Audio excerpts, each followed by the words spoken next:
Thank you, Presiding Officer. Can I just repeat a point made previously, a quote made mention of previously by Audrey Nicholl, when she said the senior law lecturer, Andrew Tickell, having mentioned the following: can it really be Scottish Tory policy that harassing the disabled, assaulting ethnic minorities and daubing anti-Semitism or abuse on a synagogue should not be in Scots law treated as aggravated by prejudice?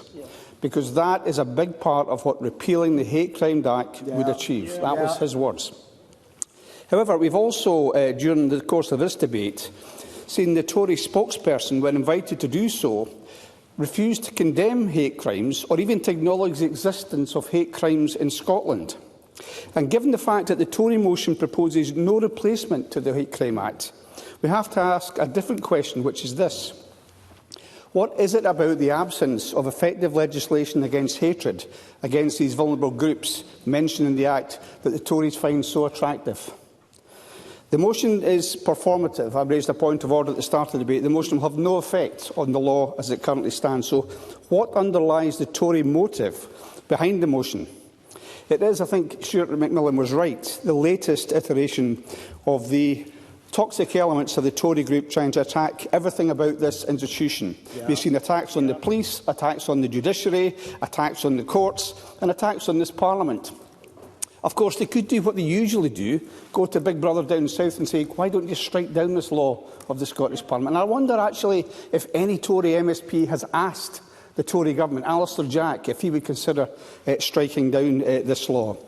And, of course, the trouble for them is that, of course, in a few months' time, you'll see the throwing out of the most venal government we've seen in living memory. And who they will then go to plea to beat down the Scottish Government. I heard one Tory member refer to hiding behind the numbers. What he was talking about was the majority of this Parliament voting for this. He calls that hiding behind the numbers. That reveals the true nature of the attitude of the Tories towards democracy in Scotland.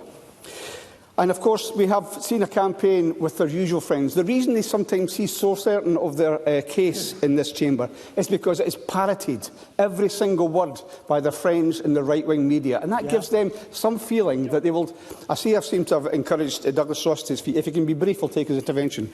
Douglas Ross. I'm grateful to Heath Brown for giving way. Can he explain, does he agree with Lord Hope, the former Deputy President of the Supreme Court, who said this legislation is unworkable and should be repealed? I can answer that very briefly by saying no, I don't agree with Lord Hope. And I think over time we will see, as we're starting to see already, that the Act, if people act in good faith, of course can be effective at protecting the people it seeks to protect. And the reality is that the premise of this debate today, the Tories' objection to this policy and the level of misinformation and mischaracterisation of this Act, I'm afraid to say, that has permeated the public discussion, is really nothing to do with tackling hate crime at all, but actually a sad indictment of the political, media and online climate that we are living in today, where outrage increasingly takes precedence over facts. And it therefore falls on all of us in this chamber, as the Cabinet Secretary said yesterday, to have a debate that is at least rooted in reality, respect and facts.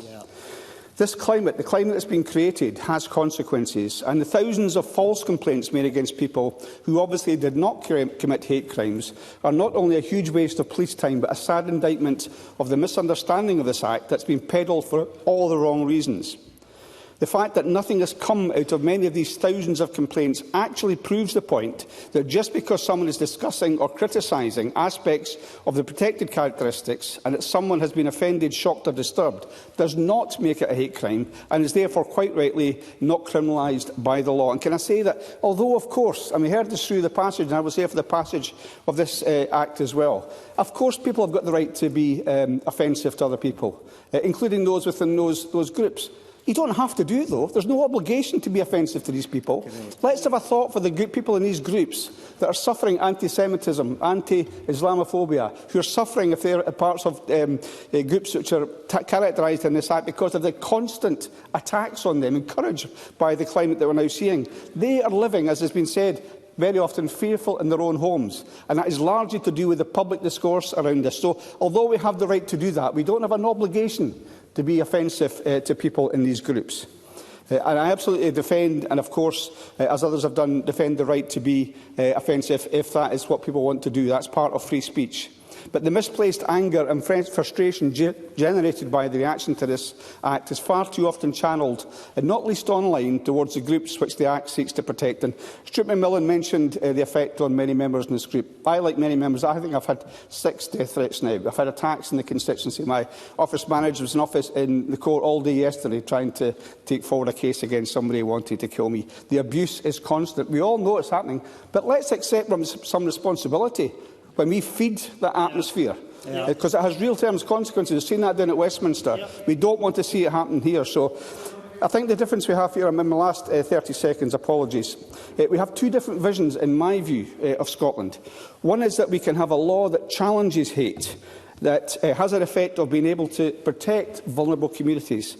And we have the Tory vision for Scotland, where such protections are no longer there. There is no legal framework. Not only will we not have the new provisions within this Act, we'll take away previous provisions. We'll be the least protected part of the UK. That is the vision the Tories have for Scotland, and we should reject it at decision time.